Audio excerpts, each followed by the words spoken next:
बच्चों, कैसे आप सब? आशा करती हूँ आप सब अच्छे होंगे, स्वस्थ होंगे। स्वागत है आपका इस कक्षा में। आइए आज हम पढ़ते हैं हिंदी का पाठ 14 आधी हाँ। कहते हैं कि किसी भी लालच में आकर अपने हित के लिए यानी कि जिससे अपने स्वार्थ के लिए गलत बात को भी सही साबित करना, ये सरासर गलत है ना?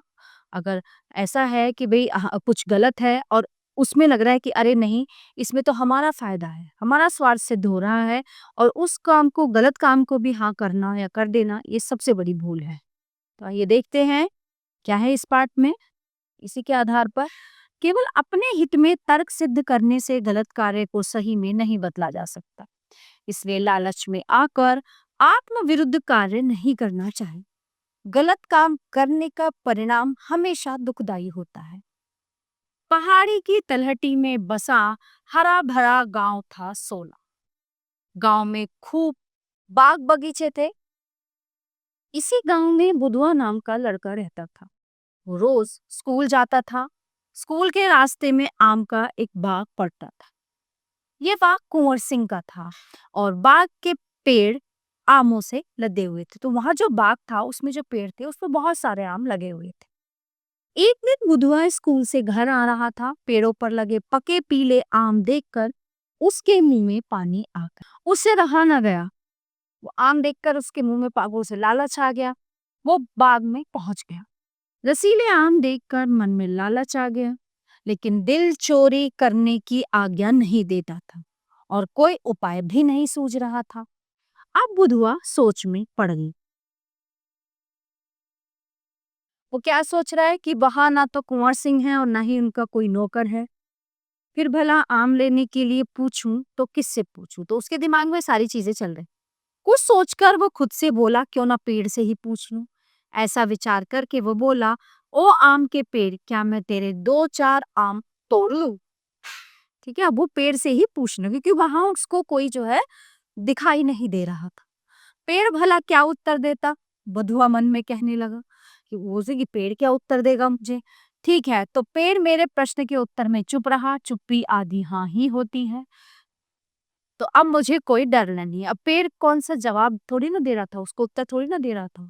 तो उसको ये था कि इसे जवाब में दिया, इसका मतलब हाँ है। इस प्रकार बुधुआ ने पेड़ से पूछकर आम तोड़े और घर चला गया। अगले दिन स्कूल जाते समय वो फिर बाग में जा खड़ा हुआ। बाग में आज भी कोई नहीं था। बुधवा ने फिर पेड़ से पूछा और कुछ आम तोड़कर अपने बस्ते में डाली। अब तो बुधवा रोजाना कुंवर सिंह के बाग में जाकर इसी प्रकार आम तोड़ने लगा। इधर कुंवर सिंह और उसके नौकर जब बाग में आए तो देखा कि कई पेड़ आमों से लगभग खाली हो चुके थे। इस पर कुंवर सिंह चकित भी हुआ और क्रोधित भी, उसको गुस्सा भी आया। अब उसने चोर को पकड़ने की योजना बनाई। अगले दिन वो लाठी लेकर बाग में जा छिपा। उसने आज आम चुराने वाले को सबक सिखाने की ठान ली थी।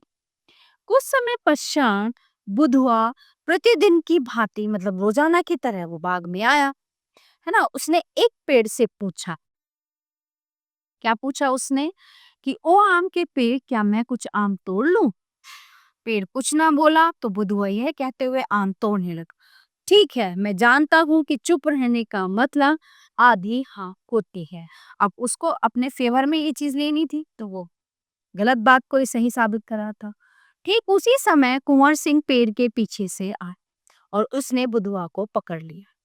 वो गुस्से से लाल पीला हो रहा था।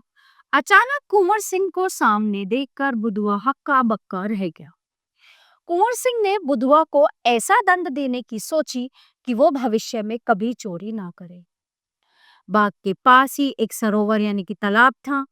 कुंवर सिंह बुधवा को सरोवर के बीचों बीच ले गया। वो सरोवर की ओर देखकर बोल, हे सरोवर, क्या मैं इस चोर को तुम्हारे जल में 2-4 गोते दे लूं? तो अब वो क्या करता है, अब सरोवर को बोल थोड़ी ना रहा था, है ना। तो इसका मतलब आधी हाँ है। सरोवर ने कह दिया, ठीक है, धन्यवाद सरोवर जी, मैं जानता हूँ कि चुप्पी का मतलब आधी हाँ होता है। फिर कुंवर सिंह ने बुधवा को पानी में गोते देना शुरू कर दिया। 5-7 गोते देते ही बुधवा हाय हाय करने लगा और रो रो कर बुरा हाल कर ली। कुंवर सिंह उसे सरोवर से बाहर ले आए और थोड़ी दूर ध्योप में बिठाए। इसके बाद बुधवा ने कान पकड़कर माफी मांगी और जीवन में कभी चोरी न करने की कसम खाई। तो इसलिए कहते हैं कि अपने स्वार्थ के लिए झूठ मूठी बातें बना लेना या गलत चीजें करना बहुत ज्यादा गलत है ना। हमें ऐसा नहीं करना चाहिए। चोरी तो चोरी होती। प्यारे बच्चों, ये पार्ट यहीं पे समाप्त होता है। आशा करती हूँ आपको अच्छे से समझ आया होगा। मिलते हैं अगली कक्षा में। धन्यवाद।